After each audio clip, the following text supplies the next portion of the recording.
নমস্কাৰ বন্ধুসকল, মই আপোনালোক সকলোকে মোৰ চেনেললৈ স্বাগতম জনাইছোঁ। বন্ধুসকল, মোৰ নাম গোবিন্দ ৰাজখোৱা, মই ৰাষ্ট্ৰ বাস্তু এক্সপাৰ্ট নিউমেৰলজিষ্ট। বন্ধুসকল, আপোনালোকৰ সুবিধাৰ্থে মই চেনেলটোত বাস্তুৰ সম্পৰ্কে, সংখ্যাতত্বৰ সম্পৰ্কে, জ্যোতিষৰ সম্পৰ্কে, তাৰ লগতে আপোনালোকৰ বিভিন্ন সমস্যাৰ সমাধানৰ উপায়সমূহ সম্পৰ্কে আলোচনা কৰি থাকোঁ। গতিকে যদিহে আপোনালোকৰ মোৰ চেনেলৰ ভিডিঅ'সমূহ চাই ভাল লাগে, অনুগ্ৰহ কৰি মোৰ চেনেলটো ছাবস্ক্ৰাইব কৰিব, ভিডিঅ'সমূহ লাইক কৰিব, কমেণ্ট কৰিব আৰু যিমান পাৰে শ্বেয়াৰ কৰিব। বন্ধুসকল, আজি মই আপোনালোকৰ লগত আগন্তুক সৰস্বতী পূজাৰ উপলক্ষে কেইটামান বিশেষ উপায় সম্পৰ্কে আলোচনা কৰিবলৈ আগবাঢ়িছোঁ। ভিডিঅ'টোত যিখিনি বিষয় সম্পৰ্কে ক'ম, সেই গোটেইকেইটা বিষয় অত্যন্ত গুৰুত্বপূৰ্ণ। গতিকে অনুগ্ৰহ কৰি ভিডিঅ'টো শেষলৈকে চাব, যাতে সম্পূৰ্ণ কথাখিনি বুজি পায়। বন্ধুসকল, মাঘ মাহৰ শুক্ল পক্ষৰ পঞ্চমী তিথিত অৰ্থাৎ বসন্ত পঞ্চমীৰ দিনা প্ৰতি বছৰে মা সৰস্বতীৰ পূজা আৰাধনা কৰা হয়। বন্ধুসকল, মা সৰস্বতী হৈছে বিদ্যাৰ অধিষ্ঠাত্ৰী দেৱী। আমি শিক্ষাৰ ক্ষেত্ৰত, বিদ্যাৰ ক্ষেত্ৰত উন্নতি লাভ কৰিবৰ কাৰণে মা সৰস্বতীৰ কৃপা লাভ কৰাটো অত্যন্ত জৰুৰী, যিহেতু মা সৰস্বতী হৈছে শিক্ষাৰ অধিষ্ঠাত্ৰী দেৱী। বন্ধুসকল, 2025 বৰ্ষত 3 ফেব্ৰুৱাৰীত সোমবাৰৰ দিনা ৰাতিপুৱা 9:57 সৰস্বতী পূজাৰ মুহূৰ্ত থাকিব। এই সময়ছোৱাতে আমি মা সৰস্বতীক পূজা আৰাধনা কৰিব লাগে। বন্ধুসকল, শাস্ত্ৰত কোৱা হৈছে, যদি বসন্ত পঞ্চমীৰ দিনা আমি মা সৰস্বতীক পূজা আৰাধনা কৰোঁ, তেন্তে আমাৰ গোটেই বছৰটোৰ কাৰণে মা সৰস্বতীৰ বিশেষ কৃপা দৃষ্টি লাভ হয়।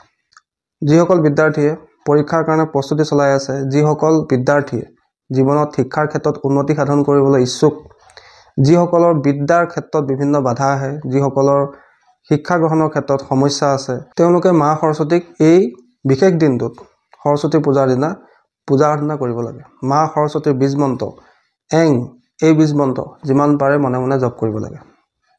বন্ধুসকল, তাৰোপৰি এই বিশেষ দিনটোত আমি মা সৰস্বতীক পূজা আৰাধনা কৰোঁতে মা সৰস্বতীৰ ফটোৰ সন্মুখত বা মূৰ্তিৰ সন্মুখত আমি নৈবেদ্য অৰ্পণ কৰিব লাগে, ক্ষীৰৰ ভোগ অৰ্পণ কৰিব লাগে, বগা ফুল, হালধীয়া ফুল ইত্যাদিবিলাক অৰ্পণ কৰিব লাগে। বন্ধুসকল, তাৰোপৰি মা সৰস্বতীৰ যিটো বীজ মন্ত্ৰ, এই মন্ত্ৰ আমি মনে মনে জপ কৰিব লাগে। সেই বীজ মন্ত্ৰটো হৈছে এং। ওম এং হ্ৰিং ক্লিং মহা সৰস্বতী দেৱ্যো নমঃ। ইয়া দেৱী সৰ্বভূতেষু বিদ্যাৰূপেণ সংস্থিতা নমস্তুস্তে নমস্তুস্তে নমস্তুস্তে নমো নমঃ। ওম বদ্বদ বাগদিনী তুষ্টি পুষ্টি তুভ্যং নমঃ। সৰস্বতী নমস্তুভ্যং বৰদে কামৰূপিণী বিদ্যাৰম্ভ কৰিয়াস্মি সিদ্ধ ভৱতু মে সদা। ওম এং হ্ৰিং শ্ৰীং বাগদেৱী সৰস্বতী নমো নমঃ। ইয়াৰ ভিতৰত যিকোনো এটা মন্ত্ৰ আমি এই সৰস্বতী পূজাৰ দিনা সৰস্বতী মাৰ ফটোৰ সন্মুখত বা তেওঁৰ মূৰ্তিৰ সন্মুখত বহি 108 বাৰ জপ কৰিব লাগে। এনে কৰিলে কি হ'ব বন্ধুসকল, এই বিশেষ দিনটোত যদি আমি মা সৰস্বতীৰ যিকোনো এটা মন্ত্ৰ তেওঁৰ ফটোৰ সন্মুখত বহি সম্পূৰ্ণ শ্ৰদ্ধা আৰু ভক্তি সহকাৰে জপ কৰোঁ, তেন্তে মা সৰস্বতীয়ে আমাক শিক্ষা লাভৰ ক্ষেত্ৰত যদি কিবা বাধা বিঘিনি আছে, সেইখিনি দূৰ কৰে, আমাক বিদ্যা আৰু শিক্ষাৰ ক্ষেত্ৰত আগুৱাই যোৱাত সহায় কৰে। বন্ধুসকল, তাৰোপৰি এই শুভ দিনটোত বিদ্যা আৰম্ভৰ অত্যন্ত শুভ দিন। যদি কোনোবাই বিদ্যা আৰম্ভ কৰিব খুজিছে বা নতুন কোৰ্চত এডমিশ্যন ল'ব খুজিছে বা নতুন স্কুলত এডমিশ্যন ল'ব খুজিছে বা কোনোবাই কোচিং চেণ্টাৰ ষ্টাৰ্ট কৰিব খুজিছে, তেন্তে এইটো এটা অত্যন্ত শুভ দিন। বিদ্যা আৰম্ভ কৰিবৰ কাৰণে, শিক্ষানুষ্ঠান আৰম্ভ কৰিবৰ কাৰণে এই দিনটো অত্যন্ত শুভ। এই শুভ দিনটোত পাৰিলে যিসকল ল'ৰা ছোৱালী, সৰু সৰু ল'ৰা ছোৱালী স্কুলত পঢ়ি আছে, তেওঁলোকক যিমান পাৰে শিক্ষাৰ লগত জড়িত সামগ্ৰী যেনে কিতাপ, কলম, বহী, পেঞ্চিল, ৰবৰ ইত্যাদিবিলাক দান কৰিব লাগে। এই বিশেষ দিনটোত ময়ূৰ পাখি এহাল নিজৰ পঢ়া টেবুলৰ সন্মুখত ৰাখিব লাগে। যিসকলৰ বিশেষকৈ মনোযোগহীনতাৰ দৰে সমস্যা হয়, অৰ্থাৎ পঢ়াত মনোযোগ ভালকৈ দিব নোৱাৰে, তেওঁলোকে এই উপায়টো সকলোৱে কৰা উচিত। বন্ধুসকল, তাৰোপৰি এই সৰস্বতী পূজাৰ দিনটোত আমি ৰাশি অনুসৰি কেইটামান উপায় কৰিব লাগে। মেঘ ৰাশিৰ ব্যক্তিসকলে মা সৰস্বতীক সৰস্বতী পূজাৰ দিনা বগা ফুল অৰ্পণ কৰিব লাগে আৰু ওম এং এই বীজ মন্ত্ৰটো সৰস্বতী মাৰ সন্মুখত বহি 108 বাৰ জপ কৰিব লাগে।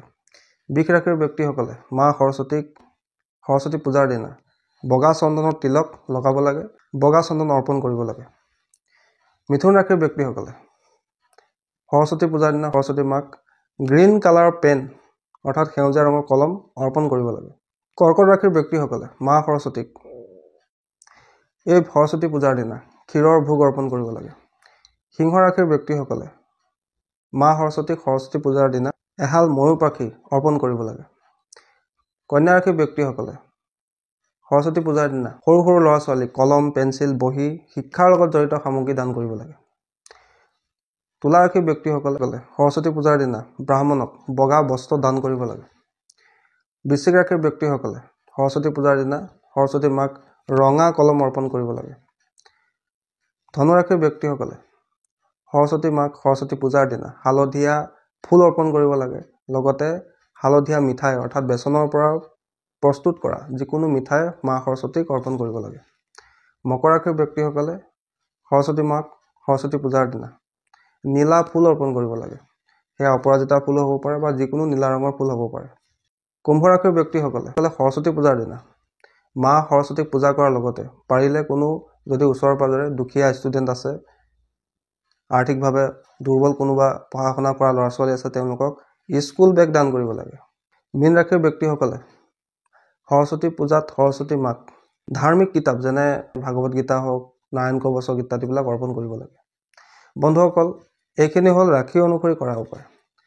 এতিয়া মই আপোনালোকক এনেকুৱা এটা চমৎকাৰী উপায় সম্পৰ্কে ক'ম, যিটো উপায় যদি মই আপোনালোকে কোৱা ধৰণে সৰস্বতী পূজাৰ দিনা ৰাতিপুৱাৰ সময়ত আপোনালোকে কৰে, তেন্তে আপোনাৰ যদি ল'ৰা ছোৱালীৰ শিক্ষাৰ ক্ষেত্ৰত যদি কিবা সমস্যা আছে, আপোনাৰ ল'ৰাই আপোনাৰ কথা নুশুনে, পঢ়িবলৈ মন নকৰে, পঢ়াৰ সময়ত চেলেং পেটেং কৰি থাকে, ভালকৈ মনোযোগ দি নপঢ়ে, বা কাৰোবাৰ স্মৃতিশক্তি দুৰ্বল, বহুত পঢ়িলেও তেওঁলোকৰ কথাবিলাক মনত নৰয়, বা কোনোবা এনেকুৱা ষ্টুডেণ্টো আছে যিসকলৰ পৰীক্ষাৰ আগে আগে বিভিন্ন ধৰণৰ বেমাৰ আজাৰ হ'বলৈ লয়, তেওঁলোকে ভালকৈ এক্সাম দিব নোৱাৰা অৱস্থা হৈ যায়, বা যিসকল ল'ৰা ছোৱালী হাইস্কুল শিক্ষান্ত পৰীক্ষা বা হায়াৰ ছেকেণ্ডেৰী পৰীক্ষাৰ কাৰণে প্ৰস্তুতি চলাই আছে, বা যিসকলে বিভিন্ন চৰকাৰী চাকৰি যিবিলাক এক্সাম চলি আছে, কম্পিটিটিভ এক্সামবিলাকত পাছ কৰিবৰ কাৰণে চেষ্টা কৰি আছে, তেওঁলোকেও এই উপায়টো কৰিব পাৰে। বন্ধুসকল, এইটো এটা অত্যন্ত চমৎকাৰী উপায়।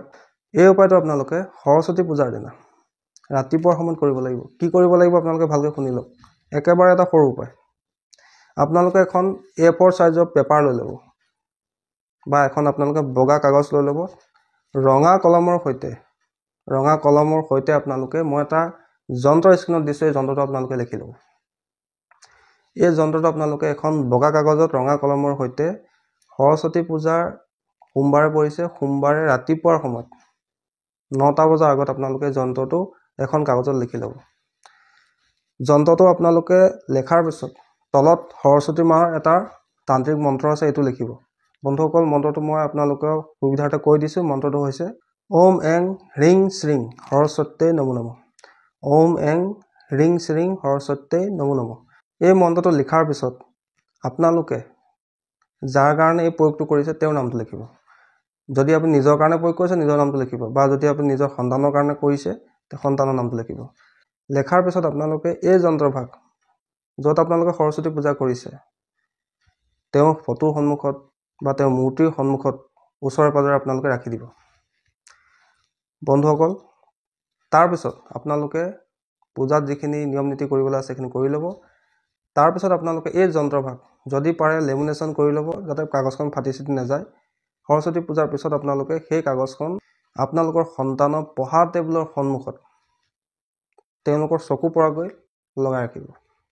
সেই যন্ত্ৰটো যদি আপোনালোকে লেমিনেট কৰি বা তেনেকৈ আপোনাৰ সন্তানৰ পঢ়া টেবুলৰ ফ্ৰণ্টত লগাই ৰাখে, তেন্তে আপোনালোকৰ সন্তানৰ শিক্ষা দীক্ষাৰ ক্ষেত্ৰত যদি কিবা বাধা থাকে, সমস্যা থাকে, বা তেওঁলোকৰ যদি শিক্ষাত এটাৰ পিছত এটা বাধা আহি থাকে, ভালকৈ পঢ়িবলৈ মন নকৰে, মনোযোগ দি পঢ়া শুনা নকৰে, কাৰোবাৰ স্মৃতিশক্তি দুৰ্বল থাকে, পঢ়াবিলাক মনত নৰয়, কোনোবা পৰীক্ষাত গৈ নাৰ্ভাছ হৈ যায়, এইবিলাক সমস্যা হয়, তেন্তে এই যন্ত্ৰ তেওঁলোকৰ সেই সমস্যাবিলাক দূৰ কৰাত সহায় কৰিব।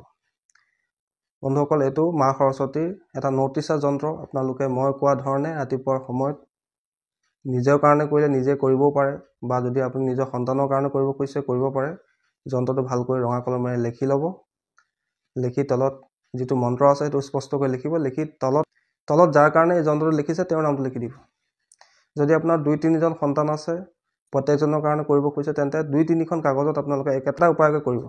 পূজাৰ সময়ত সেই যন্ত্ৰটো আপোনালোকে মা সৰস্বতীৰ ফটো বা মূৰ্তিৰ সন্মুখত ৰাখিব, বিধিৱত পূজা অৰ্চনা কৰিব, সৰস্বতী মাৰ আৰাধনা কৰিব। তাৰপিছত পূজা শেষ হোৱাৰ পিছত সেই যন্ত্ৰভাগ আপোনালোকে লেমিনেশ্যন কৰি আপোনাৰ সন্তানক পঢ়া টেবুলৰ ফ্ৰণ্টত লগাই ৰাখিব। বন্ধুসকল, এইটো এটা অত্যন্ত পৰীক্ষিত উপায়। আপোনালোকে বসন্ত পঞ্চমীৰ দিনা যদি এইটো প্ৰয়োগ কৰে, চাব আপোনালোকৰ সন্তানৰ শিক্ষাৰ ক্ষেত্ৰত থকা বাধা বিঘিনি সমস্যা দূৰ হ'ব। তেওঁলোকেও শিক্ষাৰ ক্ষেত্ৰত উন্নতি লাভ কৰিবলৈ সক্ষম হ'ব। বন্ধুসকল, সম্পূৰ্ণ বিশ্বাস ৰাখি মা সৰস্বতীক ধ্যান কৰি গুৰুৰ প্ৰতি আস্থা ৰাখি এই প্ৰয়োগটো কৰিব। নিশ্চয় ইয়াৰ পৰা আপোনালোকে ভাল ফল লাভ কৰিব। সদৌ শেষত সকলোলৈকে আগন্তুক সৰস্বতী পূজাৰ শুভেচ্ছা জ্ঞাপন কৰি মই মোৰ ভিডিঅ'টো ইয়াতে সামৰিছোঁ। ধন্যবাদ।